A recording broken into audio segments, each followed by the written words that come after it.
నమస్తే. నేను మీ మాధవీలత. ఇప్పుడు నేను భద్రాచలంలో ఉన్నాను. భద్రాచలం అనగానే అందరికీ గుర్తొచ్చేది మన శ్రీరాముల వారు, సీతమ్మ తల్లి. అయితే ఈ భద్రాచలంలో దర్శనం చాలా జరిగింది. కానీ ఇదే రాముల వారి దేవస్థానానికి జస్ట్ కూతవేటు దూరంలో ఒక చక్కటి ఆశ్రమం ఉంది. దాని గురించి మీకు తెలుసా? ఇక్కడ కల్పవృక్ష నారసింహ సాలగ్రామం. ఇక్కడ చిన్న క్షేత్రం ఉంది. ఆ స్వామివారు ఎంత అందంగా ఉన్నారో తెలుసా? ఇప్పుడే చూడడం జరిగింది. దీని గురించి మీరు విన్నారా? నేనైతే ఈ మధ్య పేపర్లలో చూసినా, లేకపోతే సోషల్ మీడియాలో, యూట్యూబ్‌లో ఎక్కడ చూసినా సరే దీని గురించి చెప్పుకుంటూ ఉన్నారు. అయితే ఏంటి కథ అని వింటే, దాదాపు 750 సంవత్సరాల క్రితం సాక్షాత్తు నరసింహస్వామి వారే ఒక కుటుంబానికి ఈ సాలగ్రామాన్ని అందించడం జరిగింది. అయితే గత 9 తరాలుగా ఆ కుటుంబం వారే నిత్య పూజలు చేస్తూ ఉన్నారు. ఒక 1 ఇయర్ నుంచి ప్రజల సందర్శనార్థం దాన్ని వారు బయటికి ప్రకటించడం జరిగింది. అయితే భక్తులు రావటం ఎక్కువైపోయింది. దీని గురించి తెలుసుకోవటం ఎక్కువైపోయింది. అన్ని సందర్భాల్లో ఇంటికి అందరినీ రానివ్వడం కష్టమవుతుంది కదా! అందుకే గత 2, 3 నెలల క్రితం ఇక్కడ ఒక చక్కటి చిన్న గోశాల పెట్టడం జరిగింది. ఆ గోశాలలో ఈ సాలగ్రామాన్ని పెట్టడం కూడా జరిగింది. అయితే ఇప్పుడు ఎక్కడి నుంచైనా ప్రజలు వచ్చి దీన్ని సందర్శించుకోవటానికి అన్ని వేళలా అవైలబుల్‌గా ఉండేటట్లుగా ఎవరైతే ఈ ఆశ్రమ నిర్వాహకులు ఉన్నారో శ్రీ కృష్ణ చైతన్య స్వాముల వారు ప్రజలకి మంచి సందర్శనార్థం చాలా చక్కగా అలంకరణ కూడా చేశారు. ఈ రోజే మంచి తులసి పూజ కూడా జరిగింది. అయితే అసలు ఈ సాలగ్రామం ఏంటి, నారసింహ ఏంటి, ఇక్కడ గోశాల ఏంటి, అసలు ఈ కల్పవృక్షం ఏంటి, దీని వివరాలన్నీ ఒకసారి తెలుసుకుందాం. ఎందుకంటే నాకైతే చాలా క్యూరియస్గా ఉంది. మరి మీకు కూడా దీని గురించి వివరాలు తెలియాలి కదా. నమస్తే కృష్ణ చైతన్య స్వామీజీ గారు. నమస్కారం అమ్మా. ఇప్పటి వరకు నేను ఇంట్రడక్షన్ ఇవ్వడం జరిగింది. ఇక్కడ చూస్తూ ఉన్నాను సాలగ్రామాన్ని, సాలగ్రామాన్ని. అండ్ నరసింహస్వామి లక్ష్మీ సమేతంగా చాలా అందంగా ఉన్నారు. అసలు ఈ 750 సంవత్సరాల కథ ఏంటి, ఈ కల్పవృక్షం ఏంటి, అసలు దీని గురించి వివరిస్తారా? అంటే కోరిన కోరికలు తీర్చేటువంటి దాని అని ఈ యొక్క కల్పవృక్షానికి పేరండి. కల్పవృక్ష నారసింహ సాలగ్రామం అంటే సాలగ్రామాల్లో వివిధ రకాలైనటువంటి సాలగ్రామాలు ఉంటాయి. అవి నేపాల్లో గండకీ నదిలో స్వయం వ్యక్తంగా భగవంతుడు ఆవిర్భవిస్తారు.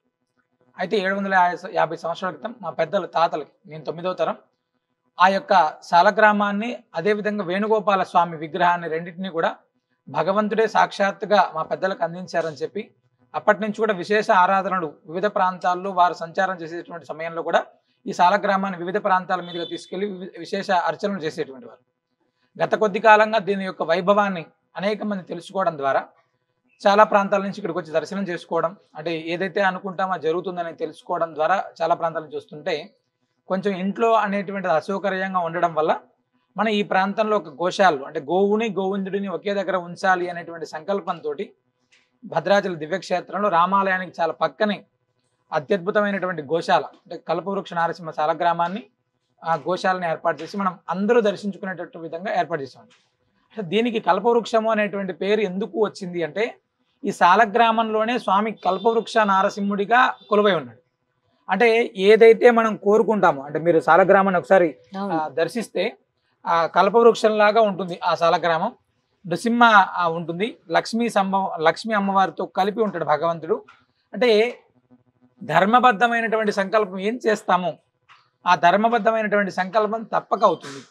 మేము ప్రత్యక్షంగా ఎన్నో ఉదాహరణలు చూసాం, ఎన్నో మహిమలు చూసాం, భగవంతుడి యొక్క వైభవం చూసాం. అది ప్రతి ఒక్కరికి కలగాలి అంటే భగవంతుడే భగవత్ సంకల్పం ఏమో అందరికీ దర్శనం అవ్వాలి భగవత్ సంకల్పం. దానికి అనుగుణంగా మనం ఇక్కడ అందరికీ దర్శనం అయ్యేట విధంగా ఏర్పాటు చేసాం.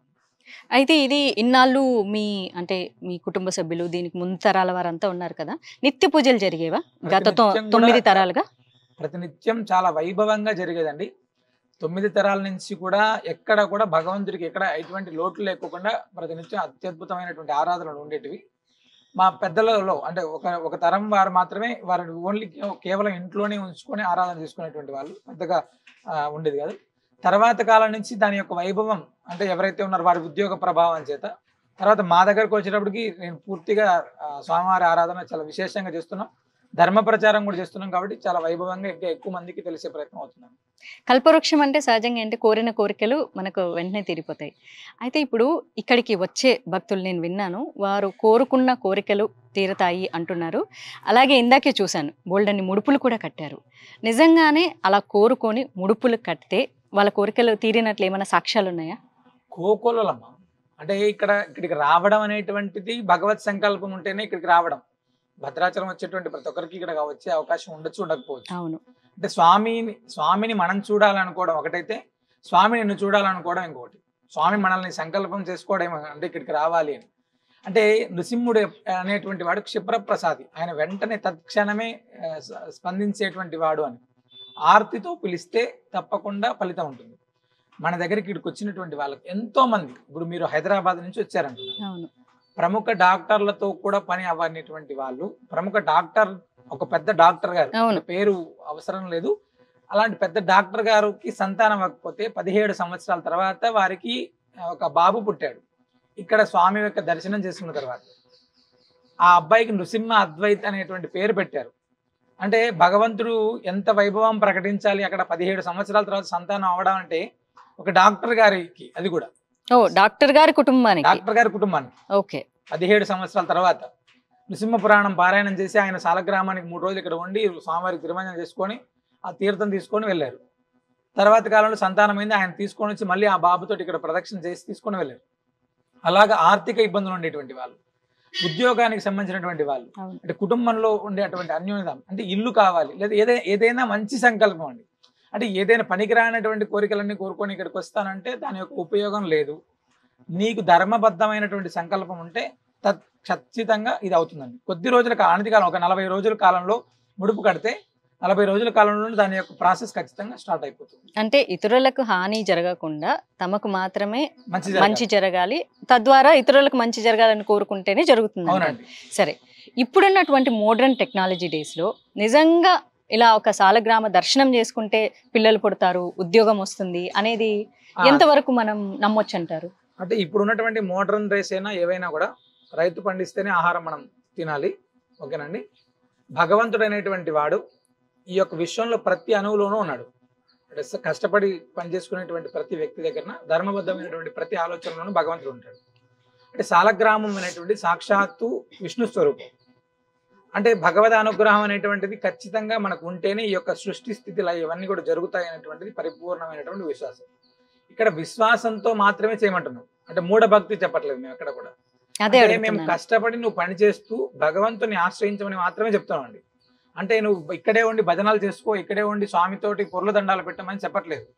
భగవంతుడికి నువ్వు చేయాలనుకున్నటువంటి పనిని అప్పచెప్పి నువ్వు కష్టపడు, ఫలితాన్ని ఇస్తాడు భగవంతుడు అని చెప్తున్నావు. అంటే మనం కష్టపడుకోకుండా నాకు 50 లక్షలు అప్పు ఉంది, నేను ఇక్కడే ఉంటాను, రోజు దర్శనం చేసుకుంటానంటే అప్పు తీరదండి. నువ్వు చేసేటువంటి పనిలో భగవంతుడి అనుగ్రహం కావాలి. శ్రీకృష్ణ పరమాత్ముడు చెప్పింది కూడా అదే కదా, నువ్వు కష్టపడి పని చేయి, ఫలితాన్ని నాకు వదిలే, నేను చేస్తాను మిగతాది అని. ఆ కష్టపడి పని చేసేటువంటి వాడికి తప్పకుండా పని అవుతుందండి. సో అంటే ఇందాక మీరు చెప్పారు సంతాన భాగ్యం ఒక డాక్టర్ గారి కుటుంబానికి అవ్వలేదంటే, సో అందులో కూడా మీరు అంటారు అంటే ఆరోగ్యపరమైనటువంటి అంశాలను పాటిస్తూ దానితో పాటు భక్తి కూడా కావాలంటున్నారు. ఖచ్చితంగా. ఇప్పుడు చాలా మంది గర్భదోషాలు ఉంటాయండి. అవును. తర్వాత సాలగ్రామ తీర్థం తీసుకోవడం, అంటే గో సన్నిధిలో ఉంటున్నాం మనం ఇక్కడ. కరెక్ట్. అంటే గోవుకు సంబంధించినటువంటి సేవ చేసుకోవడం, భగవంతుడి యొక్క అభిషేక జలం తీసుకోవడం, మీకు ఒక మెడిసిన్ పనిచేయాలి, ఆ మెడిసిన్ పనిచేసేటప్పుడు కూడా ఈ భగవంతుని ప్రార్థన చేసుకొని మెడిసిన్ వేసుకునేటువంటి వాళ్ళు చాలా మంది ఉన్నారండి ఇప్పటికి కూడా. అవును. అలా నేను కూడా అదే చెప్తున్నాను, మెడిసిన్ వాడుతున్నావు, ఏదైనా వాడుతున్నావు, డాక్టర్ దగ్గరికి వెళ్ళావు, ఏదైనా కావచ్చు, ఒకసారి భగవంతుని ఆశ్రయించు, ఆయన అనుగ్రహం కూడా లభిస్తే తప్పకుండా వెంటనే అవుతుంది అని, ఇంకా గొప్పగా అవుతుంది ఖచ్చితంగా. అంటే లేట్ అయ్యేది తొందరగా తీసుకొని వస్తారు. ఏదైనా ఒక కార్యం అనేటువంటిది బాగా ప్రొలాంగ్ అవుతుంది, నృసింహ అనుగ్రహం అనేటువంటిది దొరికితే అది అనేటువంటిది దగ్గరికి జరుగుతుంది అనేటువంటిదే మేము చెప్పేటువంటిదండి. అంతేకాని మొత్తం అన్ని వదిలేసి ఇక్కడ స్వామిని ఆశ్రయించమని మాత్రం మేము చెప్పం. అలాంటి మూఢభక్తిని మేము ఖచ్చితంగా ఎంకరేజ్ చేయం. స్వామి, ఇప్పుడు ముడుపులు ఉన్నాయి, చాలా మంది ఈరోజు ముడుపులు సమర్పించడం నేనే కల్లారా చూశాను. అయితే అక్కడ ఒక బోర్డు కూడా చూడడం జరిగింది, ముడుపులు సమర్పించిన తర్వాత తీర్థం తీసుకోవటము ఖచ్చితమైన పని అని చెప్పి ఉంది. అసలు ఏంటిది ఈ ముడుపులుకి తీర్థానికి ఏంటి సంబంధం? అంటే ఈ కల్పవృక్ష నారసింహ సాలగ్రామానికి ప్రతి మంగళవారం, శనివారం, ఏకాదశి ఇలాంటి పర్వదినాల్లో స్వామివారికి విశేషమైనటువంటి తిరుమంజనం చేస్తారండి. అంటే విశేష సుగంధ ద్రవ్యాలతోటి, విశేషమైనటువంటి పదార్థాలతోటి భగవంతుడికి తిరుమంజనం చేస్తారు. తిరుమంజనం అనేటువంటి జలాన్ని తీసుకోవడం ద్వారా లోపల ఉండేటువంటి శరీరంలో ఉండేటువంటి ఏదైతే ఉంటుందో లోపల కూడా మనకు తెలియనటువంటి పాపం ఉంటుంది ఖచ్చితంగా. ఆ పాపం అంతా తొలగిపోతుంది అనేటువంటిది ఒకటి. అంటే మేము సాలగ్రామ తీర్థం ఇచ్చేటప్పుడు కూడా 3 విధానాలు చెప్తామమ్మా. ఒకటి, సాలగ్రామ తీర్థాన్ని ముందు తీసుకోవడం ఒకటి, తర్వాత ఇంటికి తీసుకెళ్ళి దాన్ని ఇంట్లో ఒకసారి ప్రోక్షణ చేసుకోమని చెప్తాం, మనం స్నానం చేసే సమయంలో ఆ తీర్థాన్ని కొంచెం స్నానం చేసేటువంటి నీళ్ళలో కలుపుకొని చేయమని చెప్తాం. అంటే మన శరీరంలో ఉండేటువంటి ఎముకకు పట్టుకున్నటువంటి పాపం కూడా వదిలిపోవాలి అనేటువంటిది ఒకటి. లోపల ఏదైతే ఉంటుందో అవన్నీ కూడా అంటే భగవంతుడి అనుగ్రహం అనేటువంటిది మనకు ప్రసారం చేయాలి అనేటువంటిది. ప్రతి అణువుకు వెళ్తుంది కదా రక్తం, అవును. అలాంటిది శరీరం పైన ఏదైతే ఉంటుందో అవన్నీ పోవాలనేటువంటిది. మన ఇంట్లో ఏదైతే ఉంటుందో అలక్ష్మి ప్రభావం అనొచ్చు, మన నెగిటివ్ ఎనర్జీ అనొచ్చు, ఏదైతే భగవద్ అనుగ్రహాన్ని ప్రతి ఇంటికి చేర్చాలి అని. తద్వారా ఏమవుతుందంటే వీళ్ళు ఏదైతే సంకల్పం చేస్తారో అది తీరడానికి ఇంట్లో ఏదైతే అసౌకర్యం ఉంటుందో అది పోతుంది అనేటువంటిది. చాలా మందికి ఒక రకమైనటువంటి ఉంటుందండి ఇంటెన్షన్, మన ఇంట్లో ఏదో ఏదో తెలియనటువంటి నెగిటివ్ ఎనర్జీ బాగా ఉంటుంది అనేటువంటి బాధ ఎక్కువ ఉంటుందండి. అలాంటిది ఈ తీర్థాన్ని తీసుకెళ్లి ప్రోక్షణ చేస్తే తప్పనిసరిగా ఆ ఫలితం ఉంటుంది అనేటువంటి ఉద్దేశంతో సాలగ్రామ తీర్థం అనేటువంటిది ఖచ్చితంగా తీసుకున్నటువంటి వాళ్ళు మాత్రమే ముడుపు చెల్లించమని మనం చెప్తున్నాం. ఓకే. సో అయితే ఇప్పుడు మీరు పాపం అనే పదం వాడారు కదా, పాపం అనగంటే మన శరీరం లోపల ఉన్నటువంటి జబ్బులు అంటారా, లేకపోతే ఎలాంటి పాపమైనా చేసి అలాంటిది అంటే తీర్థం తీసుకుంటే సరిపోతుందా? జబ్బులు అనేటువంటిది అమ్మ ఒకటి ఫస్ట్. మన మనసు కూడా తెలియకుండా చాలా పాపం చేస్తుంటుంది, మన శరీరం చేస్తుంటది. అంటే చేతులు కాళ్ళు కావచ్చు, ఏదైనా కావచ్చు. అవును. అంటే మనం ఎంత పుణ్యం చేసినప్పటికీ కూడా రోజు ఏదో ఒకటి రాసి మూట వెనకేసుకుంటున్నాం అన్నట్టుగా అవన్నీ కూడా పోవాలి. అంటే పాపం చేసి భగవంతుడు తీర్థం తీసుకోమని చెప్పేటువంటి విధానం కాదు ఇది. ఏదైనా తెలిసి తెలియక చేసినటువంటివి ఏవైతే ఉంటాయో అవి పోవడానికి మాత్రం కావాలని ఇంటెన్షనల్ గా చేసేటువంటివి, అది నేనైనా కావచ్చు ఇంకోరైనా కావచ్చు, దానికి తప్పనిసరి శిక్ష ఉంటుంది భగవంతుడి దగ్గర. అవును. అది భగవంతుడి దగ్గర ఉంటుంది, బయట ఉంటుంది, అన్ని రకాలైనటువంటివి ఉంటాయి. తెలిసి తెలియనటువంటివి ఏవైతే ఉంటాయో అవి పోవడం కోసం. కరెక్ట్.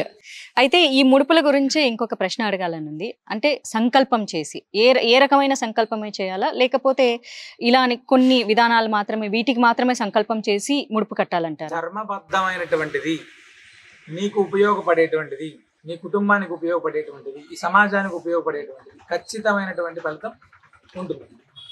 అంటే ముడుపు కట్టేటువంటి విధానంగా కూర్చొని ప్రశాంతమైనటువంటి వాతావరణంలో ముడుపు కట్టుకొని స్వామికి ప్రదక్షిణ చేయడం అనేటువంటిది ఒకటి. అయితే ఈ ముడుపు కట్టే విధానం గురించి ఒకసారి వివరిస్తారు. అంటే ఇక్కడ ఎలాంటి ముడుపు కట్టాలి? ఇక్కడ మనం పూర్ణబలం అంటే కొబ్బరికాయ, ఒక జాకెట్ ముక్క అంటే ఎరుపు కానీ పసుపు కానీ జాకెట్ ముక్కలో ఏదైనా కొంచెం డబ్బు అందులో పెట్టేసి దాన్ని మనం సంకల్పం చేసుకొని, మన గోత్రనామాలు చెప్పుకొని సంకల్పం చేసుకొని గోమాతకు, స్వామివారికి, సాలగ్రామానికి, గోవుకి గోవిందుడికి ఒకేసారి 9 ప్రదక్షిణ, అంటే నవగ్రహాల ప్రభావం ఉండొచ్చు, ఏదైనా 9 అనేటువంటిది విశేషమైనటువంటి సంఖ్య. ఆ 9 ప్రదక్షిణ చేయడం అనేటువంటిది ఇక్కడ ఏర్పాటు చేసినటువంటి విధానం. చాలా మంది 32 ప్రదక్షిణలు చేస్తారు. 32 ఏంటంటే నృసింహస్వామికి సంబంధించినటువంటి బీజాక్షరాల సంఖ్య 32 అమ్మ. 32 చేసేటువంటి వాళ్ళు, ఓపిక ఉన్నటువంటి వాళ్ళు 32 ప్రదక్షిణ కూడా చేస్తారు. అయిపోయిన తర్వాత 108 ప్రదక్షిణ చేసే వాళ్ళు చాలా మంది ఉన్నారు. అయితే ఇప్పుడు ఈ ముడుపు ఇంటి దగ్గర నుంచి కట్టుకొని రావచ్చా, లేదా ఇక్కడికి వచ్చి దర్శనార్థం కట్టుకుంటారా? ఇంటి దగ్గర కట్టుకొని వచ్చేటువంటి వాళ్ళు చాలా మంది ఇంటి దగ్గర కట్టుకొని వస్తున్నారు. ఇంట్లో వాళ్ళ కుటుంబంలో అందరూ దండం పెట్టుకొని వచ్చేటువంటి వాళ్ళు, కొంతమంది దూర ప్రాంతాల నుంచి వచ్చేవాళ్ళు, లేదు ఇక్కడ దగ్గరలో ఉండేటువంటి వాళ్ళైతే ఇక్కడ వచ్చి కూర్చొని స్వామివారి సన్నిధిలోనే కట్టుకునే వెళ్ళేటువంటి వాళ్ళు కొంతమంది. ఇంట్లో కట్టినా ఏది కట్టినా మేము చెప్పేది ఏంటంటే ప్రశాంతమైనటువంటి వాతావరణంలో భగవంతుడి మనసు నిండా నింపుకొని, మనం ఏదైతే సంకల్పం ఉందో దాన్ని మనసులో నింపుకొని మాత్రమే ఇది కట్టడం మంచిది. అంటే వివిధ రకాలైనటువంటి ఆలోచనలతోటి ఇంట్లో వాళ్ళ మీద ఇబ్బంది పడుతూ చేసేటువంటివి ఏది అలాంటివి వద్దు, అలాంటివి చేయాలి. భగవంతుడి దగ్గర ముడుపు సమర్పిస్తున్నామంటే మంచి సంకల్పంతో స్వామికి సమర్పించాలి. స్వామి, ఇక్కడ నిత్య పూజలు అని విన్నాను. సో ఉదయం ఏ సమయం నుంచి సాయంకాలం ఏ సమయం వరకు ప్రజలకు ఇది అందుబాటులో ఉంటుంది? ఉదయం 6:30 నుంచి సాయంత్రం రాత్రి 9 గంటల దాకా దర్శనం అవకాశం ఉంటుందండి. అంటే ఉదయం స్వామివారికి ఫస్ట్ మొదట సుప్రభాత సేవ, తదనంతరం సాలగ్రామానికి నిత్యంలో ఆరాధనలో జరిగేటువంటి తిరుమంజనం, తర్వాత నిత్య ఆరాధనలో స్వామివారికి నివేదన అయిన తర్వాత అందరికీ సాలగ్రామ తీర్థం, వచ్చేటువంటి వాళ్ళు ఎవరైనా ముడుపు కట్టి ప్రదక్షిణ చేసేటువంటి వాళ్ళకి ఒకటి.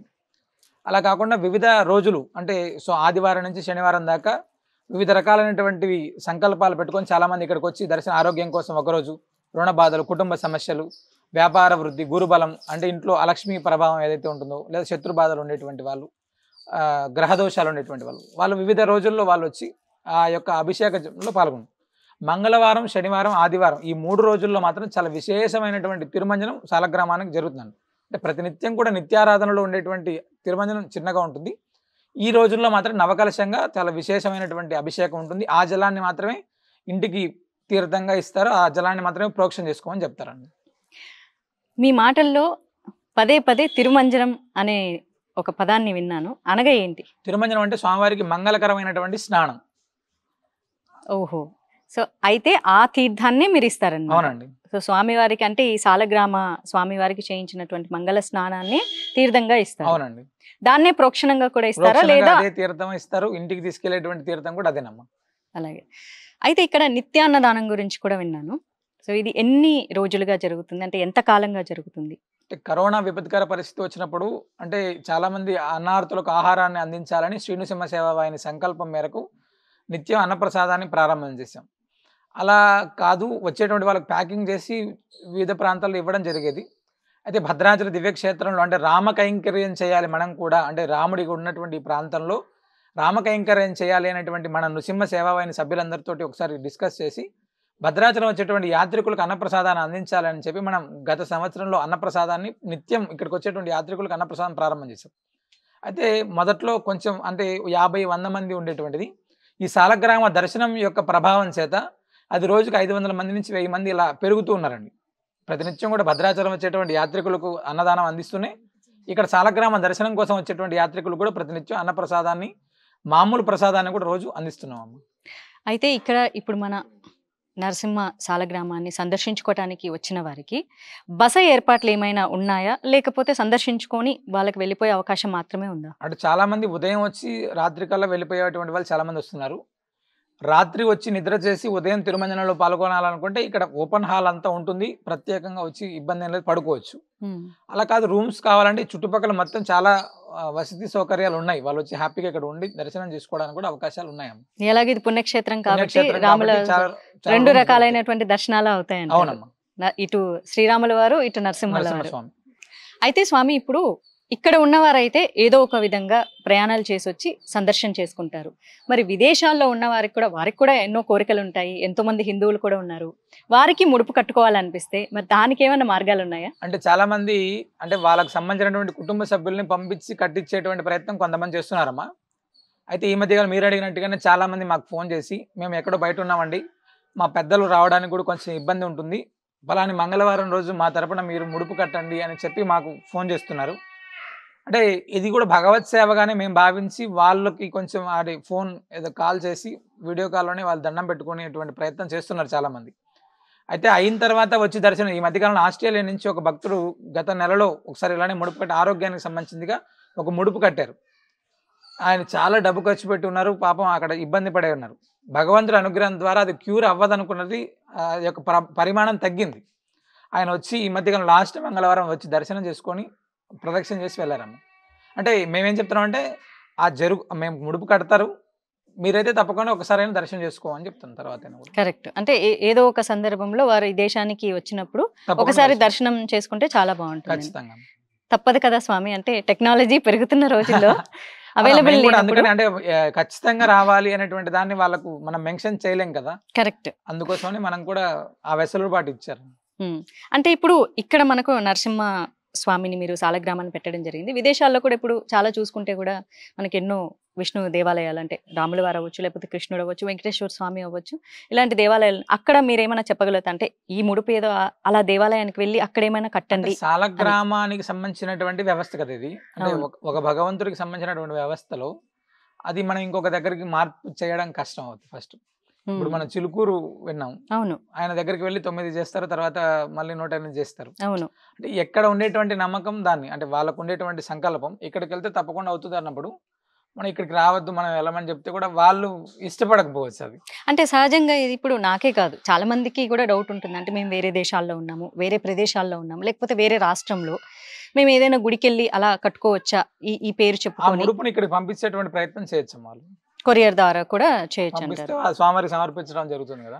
అయితే స్వామి నేను ఇంకోటి కూడా విన్నాను, ఇక్కడ ఎవరైతే దర్శనం చేసుకున్నారో కొంతమంది మంచి పొలిటీషియన్స్ గా ఎదిగి ఇప్పుడు వాళ్ళు ఢిల్లీ స్థాయిలో కూడా ఉన్నారని విన్నాను. ఇది అంటే గత తెలంగాణ ప్రభుత్వం ఎలక్షన్ సమయంలో సుమారు ఒక 6-7 మంది ఎమ్మెల్యేలు అభ్యర్థులు ఇక్కడ ఈ ప్రాంతంలో దర్శనం చేసుకొని ముడుపు కట్టి వాళ్ళు ప్రదక్షిణ చేసి వాళ్ళ కుటుంబ సభ్యులు ప్రదక్షిణ చేసి స్వామివారి యొక్క హోమంలో కూడా పాల్గొన్నారు చాలామంది. ఆ 7 మంది వివిధ పార్టీలకు సంబంధించినటువంటి నాయకులు ఉన్నారు, అందరూ కూడా ఎమ్మెల్యే గెలిచారు, ఈరోజు చట్టసభలో ఉన్నారు. అదేవిధంగా కొంతమంది ఎంపీ అభ్యర్థులు ఇద్దరు అభ్యర్థులు వాళ్ళు కూడా ఇక్కడికి వచ్చి దర్శనం చేసుకొని వెల్ సెటిల్డ్ ఉన్నారు. అంటే భగవంతుడు అనేటువంటి వాడు ధర్మబద్ధంగా ఉంటే అవుతుంది అన్నట్టుగా వాళ్ళు కష్టపడ్డారు, దాని యొక్క ఫలితాన్ని భగవంతుడి ద్వారా అందుకున్నారు. అలాగే ఎంతో మంది ఆర్థికమైన ఇబ్బందులు పడుతూ ఉంటారు కదా. సో ఆర్థిక ఇబ్బందులు అనేవి మనిషిని చాలా కృంగదీస్తూ ఉంటాయి. అలాంటి ఆర్థిక ఇబ్బందులు ఉన్న వారికి సహజంగా మొదటగా గుర్తొచ్చేది ఆ భగవంతుడే. అయితే ఇక్కడికి వచ్చి ఈ సాలగ్రామ నరసింహుని దర్శనం చేసుకున్న తర్వాత ఎంతో మంది వాళ్ళ చిన్న చిన్న వ్యాపారాలతో మొదలయ్యి ఈ రోజు భద్రాచలంలోనే కాకుండా చుట్టుపక్కల ప్రాంతాల్లో కూడా మంచి బిజినెస్ మెన్లుగా సక్సెస్ అయ్యారు అని కూడా విన్నాను. ఇది మీరేమంటారు? అంటే ఇక్కడ నృసింహస్వామికి సంబంధించిందిగా మనం తీసుకుంటే కుజుడికి అధిపతిగా భగవంతుడు ఉన్నాడు. అంటే నవగ్రహాలకు భగవంతుడు నృసింహస్వామి అధిపతిగా ఉన్నప్పటికీ కూడా ప్రత్యేకంగా కుజుడికి భగవంతుడు అధిపతిగా ఉంటాడు. కుజుడు అనేటువంటి వాడు వ్యాపారాన్ని, భూమిని, ఇల్లుని, భార్యాభర్తల దాంపత్య జీవితాన్ని ఇవన్నిటినీ కూడా ఇచ్చేటువంటి వాడు. అంటే ఆయన అనుగ్రహం అనేటువంటిది ఉంటే తప్పనిసరిగా మంచి పేరు వస్తుంది. ఒకటి, ఆయన అనుగ్రహం ఉంటే ఇంట్లో ఉండేటువంటి కుటుంబ పరిస్థితులన్నీ బాగుపడతాయి. ఇవన్నీ కూడా అంటే వైవాహిక జీవితాలు కావచ్చు, సంతానం కావచ్చు, ఇవన్నీ కూడా చాలా అద్భుతంగా జరుగుతాయి. అంటే ఇక్కడికి వచ్చిన తర్వాత చాలామంది అంటే చివరి రోజుల్లో అంటే ఇంకా మాకు ఏ గతి లేదనుకున్నటువంటి వాళ్ళు వచ్చినప్పుడు కూడా స్వామి అనుగ్రహంతో నిజంగా కూడా ఈరోజు చాలా అద్భుతంగా సెట్ అయ్యి వాళ్ళు ఇక్కడ స్వామి సేవ చేసుకుంటున్నారు. వ్యాపారంలో అంటే కిరాణా స్టోర్స్ కావచ్చు, తర్వాత బట్టల షాపులు కావచ్చు, ఇలా పెట్టుకొని చాలామంది ఎదిగిన వాళ్ళు చాలామంది ఉన్నారండి. అంటే భగవంతుడి మీద నమ్మకంతో పాటు వాళ్ళ కృషి కూడా జోడించి సాలగ్రామ దర్శనం తర్వాత, అందులోనూ ఎప్పుడో పురాతనమైనది సాక్షాత్తు నరసింహస్వామి వారే మీ కుటుంబానికి అందజేసిన వరం. అవునమ్మా. సో ఈ రోజు ప్రజల సందర్శనార్థం మీరు పెట్టారు. ఈ రోజు నేను కూడా సందర్శించుకున్నాను. నాకు కూడా చాలా సంతోషంగా ఉంది. అయితే ఆఖరిగా ఈ స్వామి గురించి మాట్లాడుతూ ముడుపుల దగ్గరికి వద్దాం. అసలు ఈ కట్టిన ముడుపులు ఇస్తారు కదా, ఈ ముడుపుల్ని మీరు ఏం చేస్తారు? అంటే ఈ యొక్క ముడుపులన్నీ కూడా ప్రతి అమావాస్య రోజు మన దగ్గర అత్యద్భుతమైనటువంటి శ్రీ మహాలక్ష్మి హోమం, అదేవిధంగా ఆయుష్ హోమం, మహాసుదర్శన హోమం జరుగుతాయమ్మా. ప్రతి అమావాస్యకి చేస్తున్నాం ఇది. ఈ అమావాస్యకి చేసిన సమయంలో ఏదైతే ముడుపుల్లో ఉండేటువంటి కొబ్బరికాయ ఉంటుందో ఆ కొబ్బరికాయను నేతితోటి ఆ యొక్క హోమంలో సమర్పించడం జరుగుతుంది. అందులో వచ్చినటువంటి ఏదైతే ద్రవ్యం ఏదైతే ఉంటుందో గోమాతలకు ఆహారంగా నిత్యాన్న ప్రసాద నిలయంలో వచ్చేటువంటి యాత్రికులకు, అన్నార్థులకు అన్నప్రసాదాన్ని అందించేటువంటి విధంగా ఆ ద్రవ్యాన్ని వినియోగించడం జరుగుతుందమ్మా. అంటే హోమం తర్వాత మరి ద్రవ్యాన్ని కూడా తీస్తారు అంటే కొబ్బరి నుంచి వచ్చినట్టు కదమ్మా. అందులో చాలా మంది డబ్బులు పెట్టి ప్రదక్షిణ చేస్తున్నారు. అవును అవును. ఆ ద్రవ్యంతో గోమాతలకు ఆహారం. మీరు ద్రవ్యం అనగా ఓకే, డబ్బు. అందులో వచ్చేటువంటి డబ్బు ఏదైతే ఉందో గోమాతలకు ఆహారం అందించడం, ఆ డబ్బుతోటే మనం నిత్యాన్న ప్రసాదంలో అంటే ఆ ముడుపు కట్టినటువంటి వాడికి ప్రతి ఒక్కటి ఇక్కడ ఫలితమే. అంటే అందులో సమర్పించేటువంటి కొబ్బరికాయనేమో హోమంలో సమర్పించడం ఉంటుంది.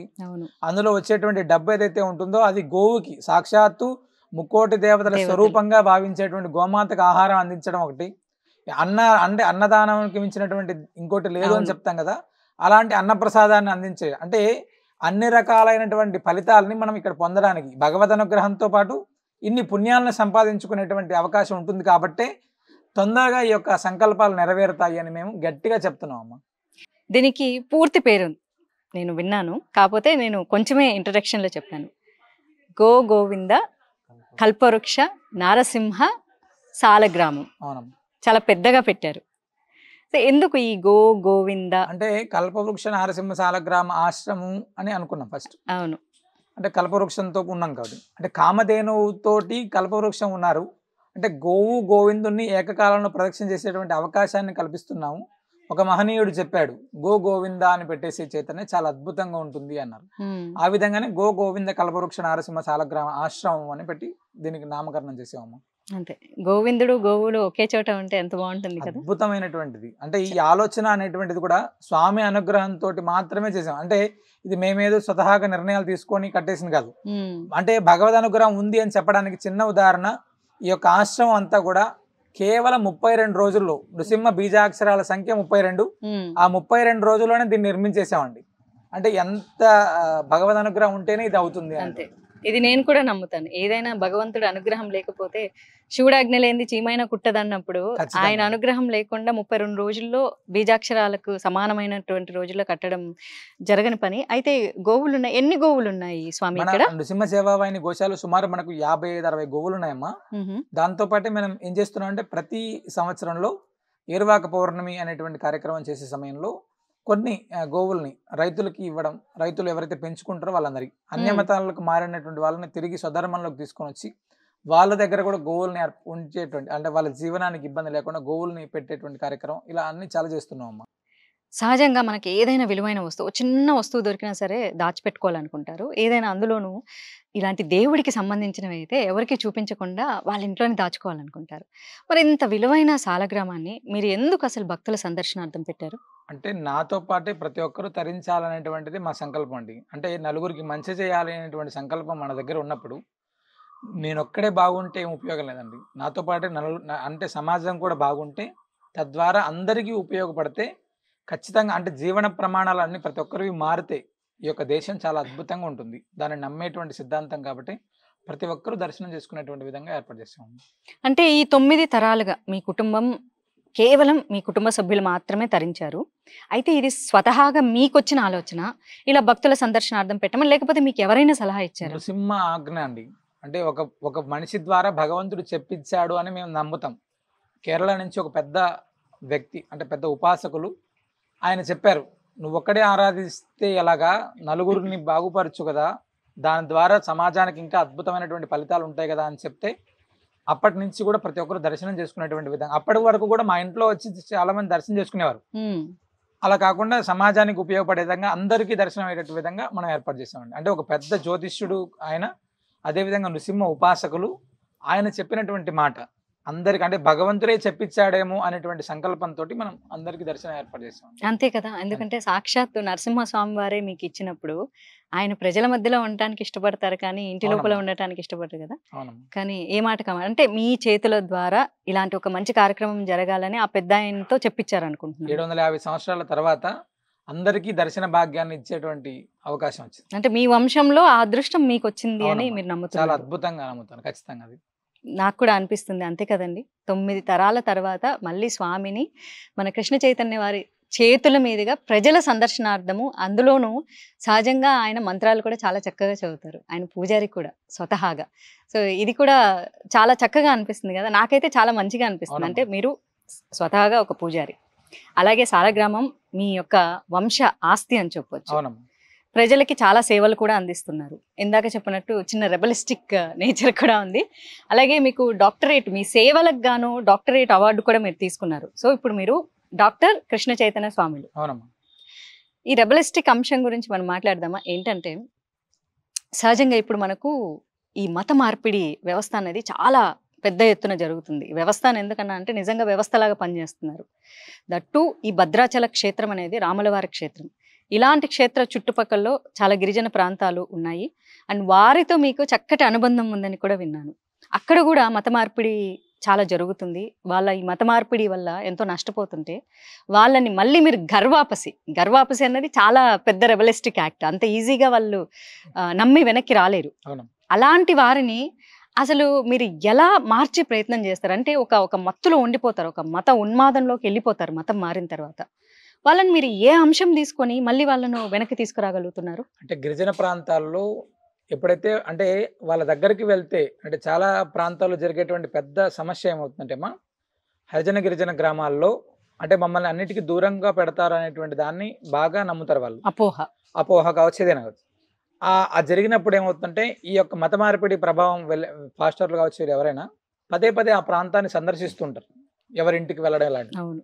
అది మనం ఎందుకు చేయలేకపోతున్నాం అనేటువంటి చిన్న ఆలోచనతోటి పదే పదే గిరిజన గ్రామాలను సందర్శించి ఈ ప్రాంతంలో చాలా గిరిజన గ్రామాలు కావచ్చు, ఎస్సీ కాలనీస్ కావచ్చు, ఇవన్నీ ప్రాంతాల్లో పదే పదే మనం వెళ్ళి అక్కడ ఆ ప్రాంతంలో మనం చేసేటువంటి చిన్న చిన్న కార్యక్రమాల ద్వారా అంటే కొంతమంది ఉండేటువంటి హిందువులకు కావచ్చు మనం చేస్తుంటే చాలామంది అంటే ఒక అర్చకుడు అనేటువంటి వాడు మన ఇంటి దగ్గరకు వస్తే వాళ్ళ ఆనందం చాలా అద్భుతంగా ఉంటుందమ్మా. అవును. అది పదే పదే జరుగుతుంటే ఏమవుతుందంటే చాలా మంది అరే నిజంగా అయ్యగారులు కూడా మన దగ్గరకు వస్తారా, మన దగ్గరకు వచ్చి వాళ్ళు ఉంటున్నారా అనేటువంటి దాన్ని వాళ్ళ దాకా తీసుకెళ్ళినప్పుడు ఆ సమయంలోనే కరోనా విపత్కర పరిస్థితి రావడం. ఈ కరోనా విపత్కర పరిస్థితి వచ్చినప్పుడు చాలా ప్రాంతాల్లో మీరు చెప్పినటువంటి ఈ యొక్క మత మార్పిడి ప్రభావం ఉన్నటువంటి ప్రాంతాల్లో ఎవరు వచ్చి వాళ్ళకి ఏ హెల్ప్ చేయలేదమ్మా. ఆ సమయంలో మన నృసింహ సేవావాహిని అనేటువంటి సంస్థ లక్షల మందికి ఆహారాన్ని అందించింది, మందులు అందించింది. వాళ్ళ కరోనా హాస్పిటల్స్ వెళ్తే అక్కడ వాళ్ళకి ఇబ్బంది ఉన్నటువంటి ప్రాంతాలు చాలామంది సేవ చేశారు. అప్పుడు వాళ్ళకు అంటే మనం నిజంగా కూడా ఇలాంటి వారినే కదా మనం ఆశ్రయించాలి అని చెప్పి ఉమ్, చాలా ప్రాంతాల్లో వెళ్ళిపోయినటువంటి ఊర్లు వెనక్కి వచ్చి ఉమ్. ఇప్పుడు స్వధర్మంగా ఉన్నారు. ఇప్పుడు సహజంగా అదే మత ఉన్మాదంలోకి వెళ్ళిపోయిన వాళ్ళకి కేవలం పూజా కార్యక్రమాలు చేస్తే వెనక్కి వస్తారంటారు. అంటే మీరు ఏదైనా వాళ్ళకి చెప్పి అంటే మన ధర్మం గురించి వివరణ చేసే ప్రయత్నం చేశారా? అంటే ఇక్కడ ధర్మం గురించి చెప్పడం అనేటువంటిది ఒకటైతే, ఈ యొక్క ధర్మ ప్రభావం అంటే మనం ఏం కోల్పోయాము అనేటువంటిది చాలా చక్కగా చెప్తున్నాం అమ్మ. అంటే ఉమ్, దీంట్లో ఉంటే మనం ఏం పొందుతున్నాం, ఉమ్, ఉమ్. దీన్ని వదిలేస్తే మనం అంటే తల్లిని మనం మార్చలేం కదా, అవును. ఖచ్చితంగా తల్లిని మార్చలేం. అలాంటి దాన్ని మనం ఏకంగా మతాన్ని మార్చుకొని ఉండేటువంటి దాంట్లో అదే విధంగా మనం భారత రాజ్యాంగం మనకిచ్చినటువంటి హక్కులు కూడా కోల్పోతాం కొన్ని కొన్ని పరిస్థితుల్లో. అవును. అవును. అలాంటివి కూడా వాళ్ళకి తెలియజేసి చాలా ప్రాంతాల్లో మనం అయితే చాలా మందికి అంటే జ్ఞానోదయం అయ్యేలాగా చేసామని చెప్పొచ్చు ఒక రకంగా. ఉమ్. అదే నేను అడగాలనుకున్నాను. అంటే ఊరికే వాళ్ళు ఎలాగో బోలెడని మాయమాటలు చెప్పి మతం మార్చేస్తారు. ఆ మాయ మాటల్లోంచి మళ్ళీ ఒక రియాలిటీలోకి తీసుకొని రావాలంటే మీరు ఆ నిజాన్ని, ఎందుకంటే నిజం అంత తొందరగా ఎక్కదు మాయ ఎక్కినట్లుగా. ఆ నిజం మీరు ఎలాంటి మాటలు చెప్పి వాళ్ళని వెనకంటే మన రామాయణ కథ గాథలు వివరిస్తారా, లేకపోతే భద్రాచల క్షేత్రం యొక్క ఆ గొప్పతనం వివరిస్తారంటే ఏం చెప్పి మీరు వాళ్ళని అంటే వెనక్కి నేను తీసుకొస్తారు? నేను చెప్పు మనం ఏమవుతుందంటే ఏమో పురాణాలు ఇతిహాసాల్లోకి వాళ్ళని తీసుకెళ్లాలంటే ఫస్ట్ ఉమ్, కనీసం ముందు భగవంతుడు అనేటువంటి వాడు మన కోసం ఉన్నాడు అనేటువంటి నమ్మకాన్ని కల్పించేటువంటి ప్రయత్నం చేస్తున్నాము. కరెక్ట్. అంటే మన కోసం ఏదైనా చేయడానికి ఒక మనిషి అనేటువంటి వాడు వాడి దగ్గరికి వెళ్తే కరెక్ట్. తర్వాత భగవంతుడి దగ్గరికి వాడొస్తాడు. ముందే తీసుకొని వెళ్ళి నువ్వు కొబ్బరికాయ కొట్టు, పూజ చెయ్యి, ఇవన్నీ చెయ్యి, రాముడిను రామాయణం విను, లేకపోతే భారతం విను, కృష్ణుడు విను అంటే వాళ్ళు అప్పటికే వాళ్ళ దాంట్లో అంటే రాముడు లేడు కృష్ణుడు లేడు అనేటువంటి అవును. అపోహలో ఉన్నారు అవును. అటువంటి వాళ్ళకి. నీకు కష్టం వస్తే వాళ్ళందరూ అక్కర్లేదురా బాబు, ముందు నేను అనేటువంటి వాడిని వస్తున్నాను ముందు, ఉమ్, అవి ముందు మనం ఇక్కడ తీర్చుకోగలిగితే అప్పుడు భగవంతుడి దగ్గరికి వెళ్దాం అని చెప్తున్నాను. ఆ విధంగానే చాలా మందికి దగ్గర అయ్యామమ్మ. అంటే నృసింహసేవాయన అనేటువంటిది అవును. ముందు ఆ ప్రాంతంలో ఉండేటువంటి సమస్యను ఏదైతే ఉందో ఆ సమస్యను గుర్తించి దాన్ని క్లియర్ చేస్తున్నాం ఫస్ట్. అదే అడగాలనుకున్నా. అంటే మీరు ఈ నృసింహ సేవా వాహిని అనే ఒక సంస్థను నిర్మించారు కదా. ఈ సంస్థ మొదటగా ధర్మరక్షణ కోసమే స్థాపించబడిందని నేను విన్నాను. అవునమ్మా. అంటే మన హిందూ ధర్మం గురించి ప్రజలకు తెలియచెప్పే విధానం. అంటే అవును. మీరు దేవుడు మిమ్మల్ని దగ్గరికి రానివ్వరు, అంటే మీరు హరిజనులు, మీరు ముట్టుకోవడానికి వీల్లేదు, ఇలాంటి ఒక అపోహల్లో బ్రతుకుతున్నారు కదా గిరిజన వాసులు. అవునమ్మా. అలా ఏం కాదు, మేము కూడా వస్తాము, అర్చకులు మిమ్మల్ని ఏమి ముట్టుకోకుండా దూరంగా ఉండరు అనేటటువంటి ఒక తత్వాన్ని మొదటగా వాళ్ళకి మీరు అందించే ప్రయత్నం చేశారా? అవునమ్మా, ఖచ్చితంగా. ఒక ఒక హరిజన అర్చకుని నేను భుజాల పైన తీసుకెళ్లి ఆలయ ప్రవేశమే చేయించాం. ఉమ్, అంటే అంత అద్భుతంగా అంటే మీ ప్రాంతంలో కాదు ఏకంగా మీ దగ్గరికే భగవంతుడు వస్తాడని చెప్పి ఉమ్, నృసింహస్వామిని వాళ్ళ ప్రాంతంలో తీసుకెళ్లి వాళ్ళతోటే పూజ చేయించేటువంటి కార్యక్రమం చేశాం. అంటే నమ్మకం అనేటువంటిది అక్కడ చాలా అద్భుతంగా పునాదిలాగా పనిచేస్తుందమ్మా. ఉమ్. భగవంతుని మన దగ్గరికి వస్తే అంతే కదా. అద్భుతంగా ఉంటుంది వాళ్ళకి. ఆ ఆనందంతో చాలా ఇప్పుడు ఈ ఊరు తర్వాత పక్క ఊరికి ఆటోమేటిక్ అరే మా ఊర్లో ఇట్లా పూజలు జరిగాయి, అవును. మీరు కూడా వెళ్తే హ్యాపీగా అక్కడ చేసుకోవచ్చు. ఈ విధమైనటువంటి నమ్మకాన్ని చాలా ప్రజలకు తీసుకెళ్ళాం. ఉమ్. చాలా అద్భుతమైనటువంటి సక్సెస్ అయ్యామమ్మా. ఇదైతే నాకు చాలా సంతోషం. ఎందుకంటే ఇప్పుడు మన తిరుమలలో చూసుకుంటే స్వామివారు లోపల కాకుండా బయట మాడ వీధుల్లో తిప్పుతారు. అంటే ఆయనకి ఇష్టం అవునమ్మా. ప్రజల్ని ఆయనే దగ్గరగా చూడడం. అలాగే మన ఊర్లలో వచ్చేసి ఊరేగింపు చేస్తారు స్వామికి. అవునమ్మా. అందరూ ఇప్పుడు ఈ కాలంలో చాలా మంది అనుకుంటారు స్వామి ఊరేగుతున్నాడని. స్వామి మన ప్రజల్ని కోసం. మన కోసం, అంటే ఆయన దగ్గరుండి మనుషుల్ని చూడడానికి ఆయన వస్తున్నాడు. ఇష్టపడతాడు. సో అలాగా మీరు స్వామిని తీసుకెళ్లారు ఆ ప్రాంతాలకి. ఆ ప్రాంతాల్లోకి ప్రత్యక్షంగా భగవంతుని తీసుకెళ్లి వాళ్ళతోటే పూజ చేయించేటువంటి కార్యక్రమం చేస్తున్నాము. అంటే ముట్టుకోకూడదు ఇలాంటివి కాకుండా అవును. వాళ్ళతోటే పూజ చేయించేటువంటి కార్యక్రమం. నేను ఇది కూడా విన్నాను, అక్కడ ఉన్న ఆ గిరిజన వాసులకే మీరు ఒక పూజా విధానం నేర్పించి గుడి కూడా కట్టించి వాళ్ళే పూజా అర్చనలు చేసుకునేలాగా చేస్తున్నారు. అలాగే ఆ పూజ దీప నైవేద్యాలకు కూడా కొంచెం ఫండ్స్ కూడా మీరే వాళ్ళకి సహకరిస్తున్నారని విన్నాను. అవునమ్మా. అంటే గిరిజన ప్రాంతాల్లో ఏమవుతుందంటే మనం పూజ చేయించి మరుసటి రోజు మనం బయటకు వచ్చేసాం అనుకోండి, తెల్లవారి వాళ్ళకి ఏం చేసుకోవాలో అర్థం కాకపోతే చాలా ఇబ్బందులు ఉంటాయి. కరెక్ట్. ఆ ప్రాంతంలో చాలా ప్రాంతాల్లో చిన్న చిన్న మందిరాలు కూడా లేనటువంటి ఎన్నో ఊర్లు ఉన్నాయమ్మా. అవును. అంటే భక్తులందరి సహకారంతో చిన్న చిన్న భజన మందిరాలని అక్కడ ఆంజనేయ స్వామి కావచ్చు, రాముడు కావచ్చు, కృష్ణుడు కావచ్చు, శివుడు కావచ్చు, చిన్న చిన్న మందిరాలను ఏర్పాటు చేసి వాళ్ళకు పూజా విధానం నేర్పించి వాళ్ళే పూజ చేసుకునేటువంటి విధంగా ఏర్పాటు చేస్తున్నాం. చాలా చక్కగా అంటే మనం సిటీస్ లో ఎలా అయితే చేసుకుంటున్నారు చాలా మంది, దానికంటే అద్భుతంగా చేస్తున్నారమ్మా. అంటే అక్కడ పండేటువంటి పంటలను కావచ్చు, భగవంతుడికి సమర్పించుకోవడం కావచ్చు, అన్ని కూడా చాలా ఒక రకమైనటువంటి క్రమశిక్షణ పద్ధతిలో చాలా అద్భుతంగా చేస్తున్నారు.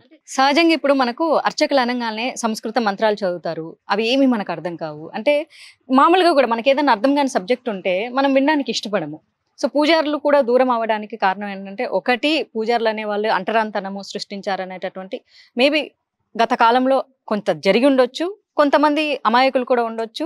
దానివల్ల ఇప్పుడు మీరు కూడా ఎంతో సఫర్ అవుతున్నారు. ఎందుకంటే ప్రజల్ని నమ్మించడానికి కాదు మేము అలా చేయలేదు. మేబీ కొంతమంది మా పూర్వీకులు చేసింటారని.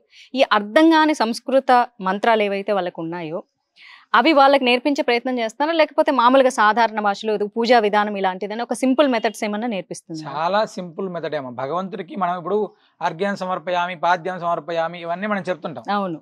అంటే మన ఇంటికి ఒక అతిథి వస్తే చాలా మంది చేసేటువంటిది ఏంటి, ఫస్ట్ కాళ్ళు కడుక్కోమని చెప్తారు, అవును, చేతులు కడుక్కోవడానికి ఇస్తారు, అంటే వస్త్రం ఇస్తారు, స్నానం చేయడానికి ఏర్పాటు చేస్తారు, అంటే వాడికి ఆహారం అందిస్తారు, ఏదైనా అంటే ఉపచారాలన్నీ కూడా చేస్తారు. అవును. అవే మనం భగవంతుడికి చేస్తున్నాం అనేటువంటి విషయాన్ని వాళ్ళకి తెలియజేస్తామమ్మా.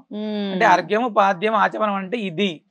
ఈ విధంగా భగవంతుడికి మనం చేసేటువంటి ఉపచారాలు. అంటే మన ఇంటికి ఒక అతిథి వచ్చాడు, ఆ విధంగా అతిథికి మనం చేసేటువంటి చిన్న పూజా కార్యక్రమం ఆ విధంగానే వాళ్ళకి నేర్పించాం. అద్భుతంగా చేసుకుంటాం. అంటే వాడికి అర్థం అయితే తప్పనిసరిగా పాటిస్తాడమ్మా. అది చాలా బాగుంది. అంటే ఇంత ఈజీగా చెప్పేశారు చూడండి. అదే అంటే మనకి ఇంటికి అతిథి వచ్చినప్పుడు ఎలాంటి చిన్న చిన్న మనం సేవలు చేస్తాం వాళ్ళకి. ప్రతి ఒక్కరి ఇంట్లో జరిగేటువంటిది. అవును. ఆ జరిగేటువంటి విధానాన్ని తెలుసుకొని ఆరాధనిస్తే ఆటోమేటిక్ గా అయిపోతుంది. అదే మీరు దేవుడికి చేయమంటున్నారు. అంతేనమ్మా. వచ్చిన అతిథితో ఎలా మాట్లాడతావు, స్వామితో కూడా అలానే మాట్లాడుకోమని చెప్తున్నారు. కుశల ప్రశ్నలు వేస్తాం. అవును. భగవంతుడికి కూడా, అయ్యా బాబు మా ఇంటికి వచ్చావు, నీకు ఏమేం కావాలి, మాకు ఇది కావాలి, అంతే. ఇంకా చాలా బాగుంది. చాలా నిజంగా అంటే చాలా చాలా బాగుంది. ఇప్పటికి మీరు అంటే ఎన్ని గిరిజన ప్రాంతాలు మీరు సందర్శించారు? పైగా అక్కడి వాళ్ళకి మిమ్మల్ని దేవుడిలా చూస్తారని అయితే నేను విన్నాను. సో ఎన్ని గిరిజన ప్రాంతాలు ఉన్నాయి, అసలు ఎంతమందిని గర్భాపసి చేశారు, ఎన్ని గుడులు కట్టించారు, ఇది ఒక్కసారి చెప్పగలరా? భద్రాచలం నుంచి ఈ ప్రాంతాలన్నీ టోటల్ ట్రైబల్ ఏరియాలేమో. ఓకే. ఇక్కడ నుంచి వైజాగ్ దాకా ట్రైబల్ ఏరియాలు చాలా వరకు. అంటే శ్రీనృసింహ సేవా వాహిని అనేటువంటి వ్యవస్థ ఇప్పటిదాకా 45 మందిరాలను కట్టామమ్మా. అంటే చిన్న చిన్న మందిరాలు, భజన మందిరాలు, ఆంజనేయ స్వామి మందిరాలు 45 దాకా మనం కట్టామమ్మా. వాటిలో ఎక్కువ నృసింహస్వామి, ఆంజనేయ స్వామి, శివుడు, కనకదుర్గాదేవి, రాములు వారు, వీళ్ళని మనం ప్రతిష్ఠించుకో, అంటే ఆ ప్రాంతంలో ఎవరు ఎక్కువ ఇష్టపడతారో వాళ్ళని పెట్టుకుంటూ వెళ్తున్నాం అమ్మా. గర్వాపసి అనేటువంటిది ఊర్లకు ఊర్లు ఎన్నికి వచ్చినటువంటివి కూడా 2-3 ఉన్నాయి పూర్తిగా. ఒక ఊర్లో సుమారు 165 ఉంటే కేవలం ఇప్పుడు 3 మిగిలారు, 160 మందిని వెనక్కి తెచ్చాం. 120 కుటుంబాలు ఉంటాయి. అలాంటివి కొన్ని వందల కుటుంబాలని 2023 సంవత్సరాల్లో కొన్ని వందల కుటుంబాలని వెనక్కి తీసుకొని వచ్చామమ్మా. మళ్ళీ కొనసాగుతూనే ఉంటుంది, నిరంతర ప్రక్రియ. అది ఎప్పుడు చేస్తూనే ఉంటాం, జరుగుతూనే ఉంటుంది. అవును. అందుకే నేను రెబలిస్టిక్ అనే వర్డ్ యూస్ చేసే. రెబలిస్టిక్ అన్నది అదేమి చెడ్డ పదం కాదు. అంటే ఒక దాని మీద మనం పోరాటం చేయటం. అంటే నష్టపోతుంటే, ఎక్కడైతే సనాతన ధర్మం నష్టపోతుందో, ఎక్కడైతే మన ప్రజలు ఈ మూఢత్వం, మతం అనేటటువంటి మూఢత్వంలో, మనది మతం కాదు, ధర్మం, అందులోకి మళ్ళీ ధర్మ మార్గంలోకి మళ్ళీ మీరు తీసుకొస్తున్నారు. నిజంగా చాలా సంతోషం. అయితే ఇంకోటి కూడా విన్నా, ఈ వారికి గిరిజన వాసులకి ఆరోగ్య సమస్యలు బాగా ఉన్నప్పుడు ఆర్థికమైనటువంటి కష్ట నష్టాలు వాళ్ళకు ఉంటాయి.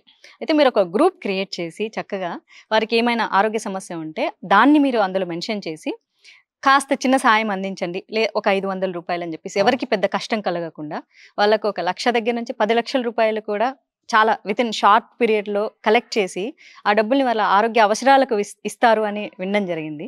అంటే సమాజ సేవ కార్యక్రమంలో, అంటే ఒక రకంగా చెప్పాలంటే మిమ్మల్ని మంచి ఒక సమాజ సేవకుడని కూడా చెప్పొచ్చు. అంటే ఇక్కడ నృసింహ సేవా వాహిని అనేటువంటి వ్యవస్థలో కొన్ని వేల మంది ఉన్నారమ్మా.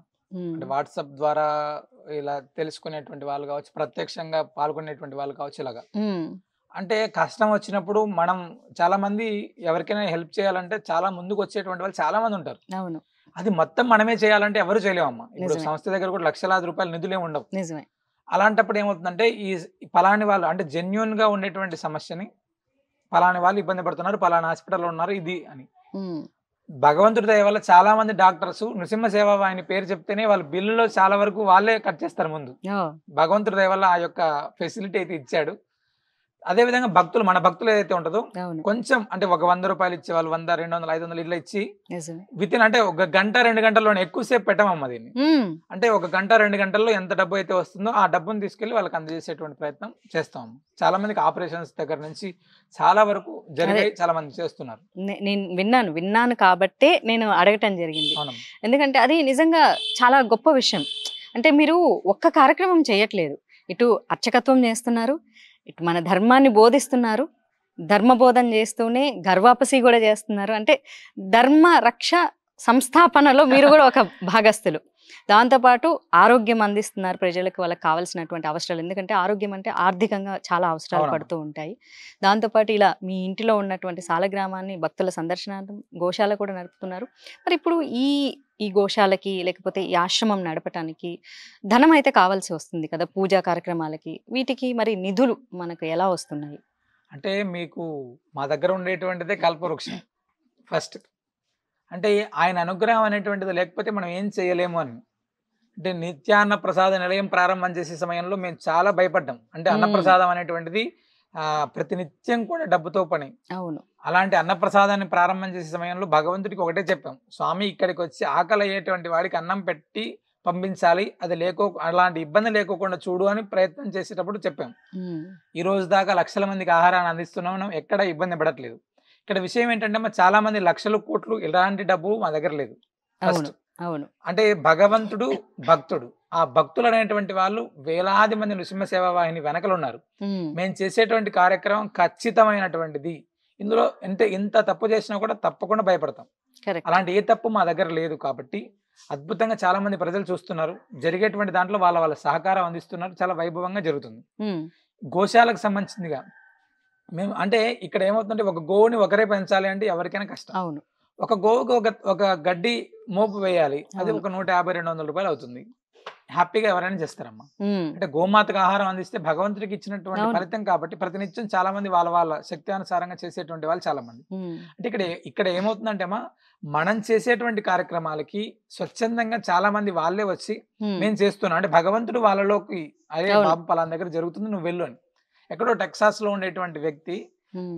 యూట్యూబ్ ఛానల్ ద్వారా ఇలా చూసి ఆయన మేము చేసే నిత్యాన్న ప్రసాద నిలయానికి ప్రతి నెల ఆయన వంతు సహకారం అందిస్తున్నారు. ఒక ఆయన హ్మ్. హ్మ్. ఒక బియ్యం మన దగ్గరికి ఒక అవును. బియ్యం ప్రతినిత్యం కదా అవసరం. అవును. ఒక వ్యక్తి స్వామి మీకు అక్కడ ఎన్ని బియ్యం అవుతాయో దాంట్లో నేను కూడా నా వంతుగా నేను పంపిస్తాను.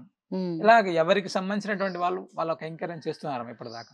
అంటే మీరు సంకల్పం చాలా గట్టిగా చేశారు. అది అలా కంటిన్యూ అవుతుంది ఆ అవునమ్మా. భగవంతుడి కృప ద్వారా. అవునమ్మా. ఇప్పుడు మనకు గోశాల ఉంది కదా! ఈ గోశాలకి అంటే మీరు ఎక్కడైనా తెచ్చుకుంటారా? లేకపోతే అనాథ గోవుల్ని ఎవరైనా తీసుకొచ్చి ఇక్కడ సమర్పిస్తారా?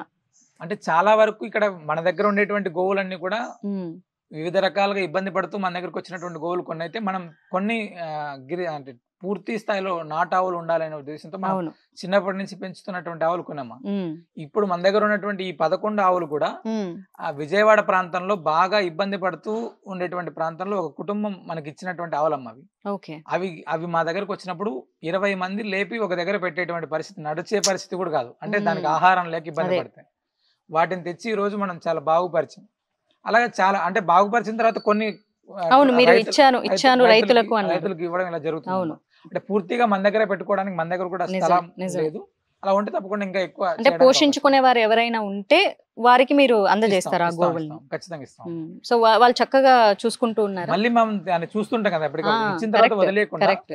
మళ్ళీ మా వ్యక్తులు ఉంటారు అక్కడ ఉన్నటువంటి గ్రామాల్లో. ఇప్పుడు మాక్సిమం ఇక్కడ ఉన్నటువంటి గ్రామాల్లో ఇచ్చాము. అవును. పలాని గ్రామంలో ఇస్తామంటే ఆ ఊర్లో వాళ్ళకి తెలుస్తుంది కదా, కరెక్ట్. ఖచ్చితంగా ఇబ్బంది ఏమి ఉండదు. అదే మరి ఆ గోవు ఆరోగ్యంగా ఉందా లేదా అనేది కూడా మనం అన్ని తెలుసుకోవాలి రకాలైనటువంటి కదా! వాడెవరికైనా ఇస్తాడా మళ్ళీ వంతాడా. సో ఇప్పుడు కూడా మీరు గోవుల్ని రిసీవ్ చేసుకోవడానికి సిద్ధంగా ఉన్నారా? ఎవరైనా అంటే గోవుల్ని పోషించలేని పరిస్థితుల్లో వాటికి అనారోగ్యంగా ఉంటే, అంటే కొన్ని చాలా అనాథ గోవులుగా దగ్గర మిగిలిపోయి ఉంటే. చాలా దగ్గర మనం ఏం చేస్తున్నటువంటి పని ఏంటంటే ఒకవేళ వాళ్ళ దగ్గర ఏదైనా ఇబ్బంది ఉంటే గడ్డికి ఇబ్బంది ఉంటే ఆ హ్మ్. ప్రాంతంలో గడ్డిని వాళ్ళకే ఏర్పాటు చేస్తున్నాం. ఓహ్! ఓహ్! అంటే మీరు పెంచుకోవడానికి గడ్డే కదా ఇబ్బంది. అవును. అవును. ఆ గడ్డిని వాళ్ళకు అందజేసేటువంటి ప్రయత్నం చాలా దగ్గర అవును. చేస్తున్నాము. అలాగా అంటే మన ప్రాంతంలో చాలా మంది రైతులు ఇబ్బంది పడుతుంటే కూడా ఇట్లా హ్మ్. దాతల ద్వారా సేకరించి వాళ్ళకే రైతుల దగ్గర గడ్డిని కూడా ఏర్పాటు చేసేటువంటి ప్రయత్నం కూడా మనం హ్మ్. చేస్తున్నాము. అదే గ్రాసం ఒక్కటే వాటికి ఇస్తే అది ఎంతో ఇస్తది మనకు. అవునమ్మా. మీకు విశ్వగురు వరల్డ్ రికార్డ్ ఒకటి, అలాగే డాక్టరేట్ కూడా రావటం జరిగింది. అసలు ఏ సేవలకి గుర్తించి మీకు ఈ అవార్డు కానీ లేకపోతే డాక్టరేట్ కానీ ఇవ్వడం జరిగింది? విశ్వగురు వరల్డ్ రికార్డ్ అనేటువంటిది మనం ప్రతి సంవత్సరం ఏరువాక పౌర్ణమి రోజు రైతులతోటి రైతు పూజోత్సవం అనేటువంటి కార్యక్రమం చేస్తామమ్మా. హ్మ్. 2022 సంవత్సరంలో 1008 మంది రైతులకి 108 ప్రాంతాల్లో మనం ఒకటేసారి భూమిని దున్నించి వాళ్ళకి సన్మానం చేసేటువంటి కార్యక్రమం చేసాము. ఇది అద్భుతం. 2017 నుంచి చేస్తున్నాం. హ్మ్. లాస్ట్ ఇయర్ అంటే ఇట్లా పత్రికా సోదరుల ద్వారా తెలుసుకొని తెలుగు బుక్ ఆఫ్ రికార్డు, హ్మ్. విశ్వగురు వరల్డ్ రికార్డు ఈ 2 రికార్డులను కూడా మనం ఏరువాక పౌర్ణమి సందర్భంగా చేసేటువంటి కార్యక్రమానికి వచ్చాము. హ్మ్. డాక్టరేట్ అనేటువంటిది అంటే జ్యోతిష్యానికి సంబంధించిందిగా హ్మ్. చాలా మందికి మనం ఉచితంగా జ్యోతిష్యం వచ్చేటువంటి కార్యక్రమం చేస్తున్నాం. అంటే సూచనలు కావచ్చు, సలహాలు కావచ్చు, దానికి ఇచ్చారమ్మా. మిమ్మల్ని అదే అడగాలనుకుంటున్నాను. అందరూ అంటే అందరినీ తప్పు పట్టాలని కాదు కానీ, సహజంగా ఏదైనా ఒక కార్యక్రమము లేకపోతే ఒక పని చేస్తే దానికి కష్టానికి తగ్గ ప్రతిఫలం అన్నట్లు డబ్బు తీసుకోవడం జరుగుతుంది. ఏదో ఒక రూపేణా లేకపోతే ద్రవ్యం అనుకోండి లేకపోతే ఇంకోటి.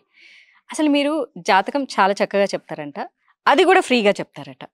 ఇది ఇది ఏంటి దీని వెనక రహస్యం? అంటే రహస్యం అనేటువంటిది కాదమ్మా. నేను అంటే అహోబిల మఠంలో అర్చకుడిగా చేరినప్పుడు హ్మ్. నాకు ఒక పెద్ద ఆవిడ చెప్పారు. అంటే దానికి గానే ఈనాడు కూడా మనం చేసేటువంటి ప్రతి కార్యక్రమంలో కూడా డబ్బు వెనక పరిగెత్తడం అనేటువంటిది లేకుండా హ్మ్. ఉందమ్మా. హ్మ్. జ్యోతిష్యం అనేటువంటి దానికి గురించి తీసుకుంటే అసలు ఇక్కడ దగ్గరికి వచ్చాడంటేనే కొన్ని కొన్ని ఇబ్బందులతో వచ్చేటువంటి వాళ్ళు కొంతమంది అయితే, అవును. కొన్ని తెలుసుకోవాలనేటువంటి వాళ్ళు కొంతమంది. కరెక్ట్. ఇబ్బందిగా ఉండేటువంటి వాడి దగ్గర మళ్ళీ డబ్బు తీసుకొని వారిని మానసికంగా ఇబ్బంది పెట్టడం అనేటువంటిది నాకు ఇష్టం ఉండదు. హ్మ్. అది ఆ విధంగానే మొదటి నుంచి కూడా వచ్చినటువంటి వాళ్ళకి సూచనలు, సలహాలు కావచ్చు, ఏదైతే ఉందో అవన్నీ కూడా చెప్పడం అలవాటు చేసుకున్నాను. హ్మ్. ఇప్పటికి 15 సంవత్సరాల నుంచి కూడా అదే కార్యక్రమం చేస్తున్నాను. హ్మ్.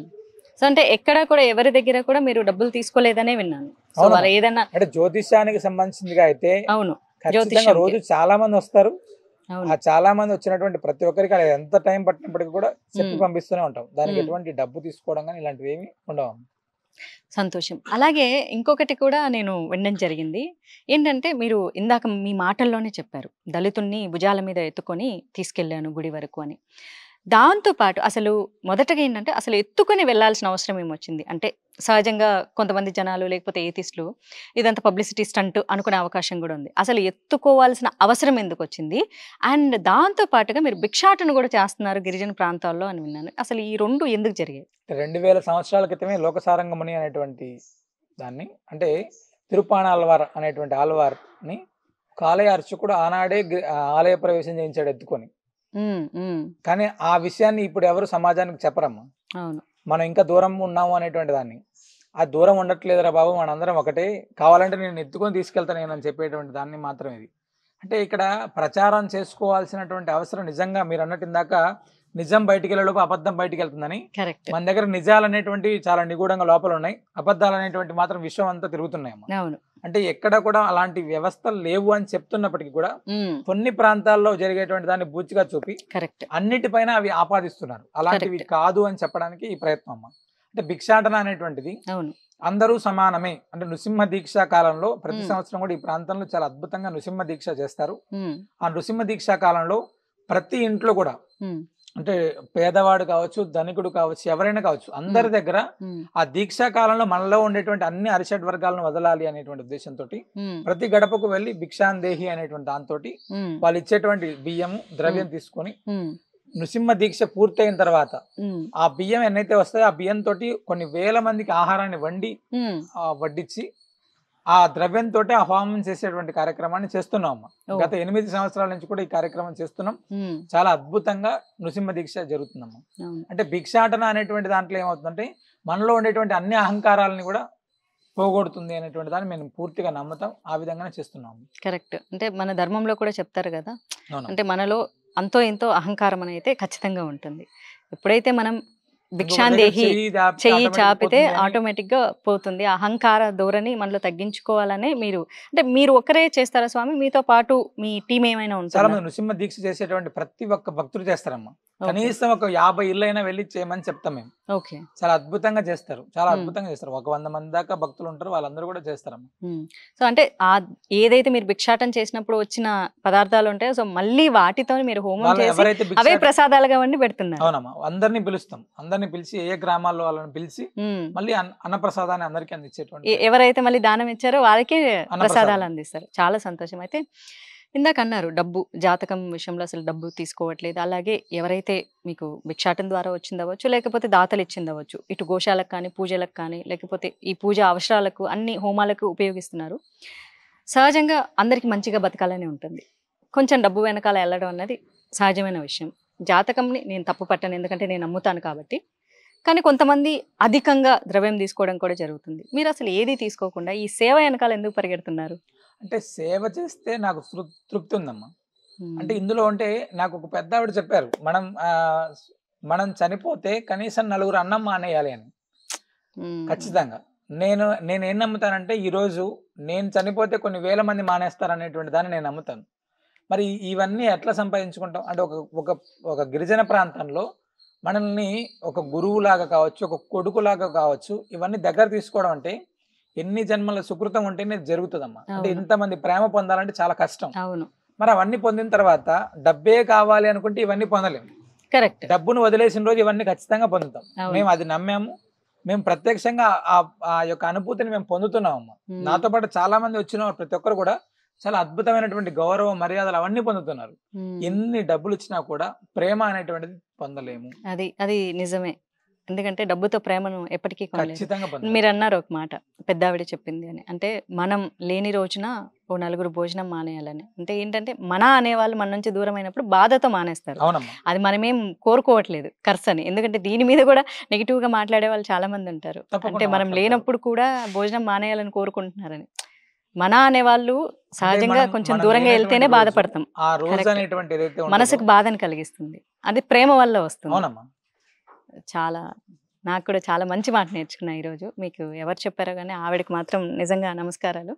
ఎందుకంటే ఒక్కొక్కసారి మనం కొంతమందితో మాట్లాడేటప్పుడు కొన్ని మంచి విషయాలు ఈరోజు నేను నేర్చుకున్న విషయం అది. అమ్మా. నిజమే. మనం లేనప్పుడు మన కోసం బాధపడే వాళ్ళు ఒకళ్ళు ఉంటే ఎంతో బాగుంటుంది కదా. అవునమ్మా. ప్రేమ.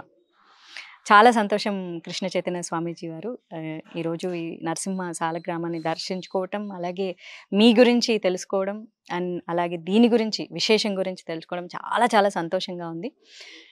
ఇంకా చాలా మంది భక్తులకు ఇది చేరువవ్వాలి. ఈ ఆశ్రమం కూడా చాలా పెద్దగా నిర్మించబడాలి. చాలా మంది భక్తులు కూడా ఇక్కడికి రావాలని నేనైతే మనస్ఫూర్తిగా కోరుకుంటున్నాను.